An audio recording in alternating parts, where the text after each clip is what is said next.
The SNAF Plus, which we were all eager to play, was cancelled a few years ago. Is this well known or not? This Plus designation was so powerful that Fangames came out with the same name. Or was it used colloquially by the community to refer to improved versions of a SNAF video game? Although it seems unlikely we'll ever get the official version, a Fangame came close to what was originally promised. I even planned to analyze and compare it at the time. Because the game kept updating and I took too long to make the video, this script was scrapped. But I doubt they'll update it after more than 2 years. So welcome to SNAF Plus, which isn't SNAF Plus.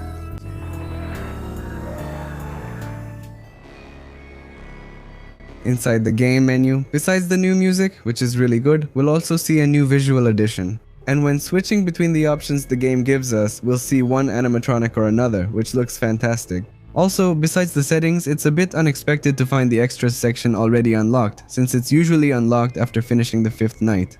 Here we can get a closer look at the animatronic antagonists, view behind the scenes footage, jump scares, credits, custom night, and their animations. Waking up as their AI level increases is beautifully terrifying. Lastly, and most importantly, something interesting is that you can change the design of the indicators. My favorite is the retro style, since in my opinion, it's the style that should be there, in that era, where the events of the first already explored video game take place. We can start the extras with the nights. It begins with the familiar newspaper, but what's intriguing is what follows. We'll find them inside, not in the office but likely in the dining room, where our task is to locate them. We can detect different anomalies with the help of our ghost detector, which uses music. If we hear any interference, it means there's an anomaly there.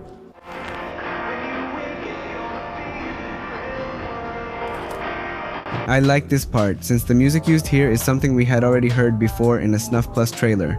However, while it's a good addition, it loses its purpose if you have to repeat it every night, and there seems to be no change even if it adds slightly to the story. With the fact that we are a person investigating the paranormal events at the pizzeria, it doesn't seem like we're getting anywhere. With that, once this part is completed, we'll go straight into the office. Here, just like in the original game, we'll receive calls that give us a bit more context. But it's basically the same. We'll have an energy supply that gets depleted as time passes and as we use things. We'll have the monitor to view the different cameras where we can move them manually, and more cameras have also been added to see more parts of the place.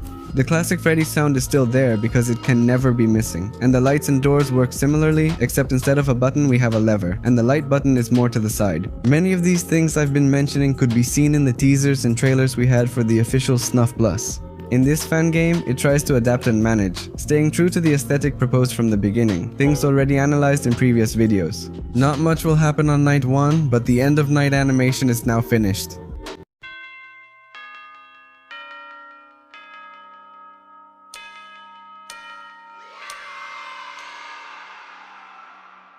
Simple but eye-catching. However, things won't stay calm for long, as usual. As the nights go by, the animatronics will become more aggressive and we'll see interesting features. Bonnie has an animation when changing cameras and another at the window. Chica is the same, but Bonnie also has an extra animation when entering the office.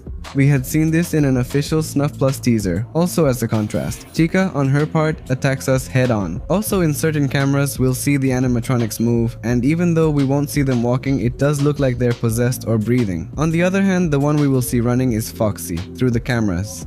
It goes without saying that the mechanics of all the animatronics are identical. There are a few changes from the first game, but there's a clear visual upgrade in the jump scares and death screens. Also, something interesting is that on night 4 the phone guy gives us a camera 3 we can find Spring Bonnie with the lifeless body of William Afton. Inside it's a nice Easter egg, but don't think that's all there is. When you finish night 5, Puppet will come into our office.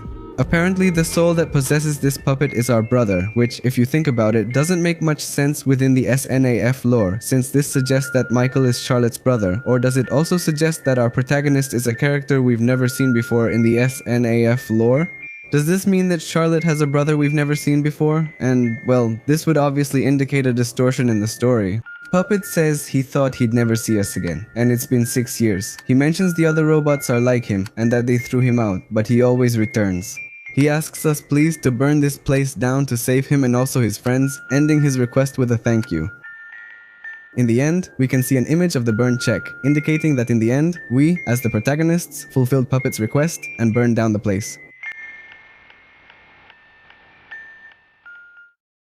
Even though it's not the official LNAV+, we can't deny that the work of Popplay and the other people who helped created a fan game that, even though it's short, gave us a bit of the experience of what the official game could have been, offering a small story and a brief explanation of the animatronics' aggressiveness as well as giving a sort of closure to their own arc.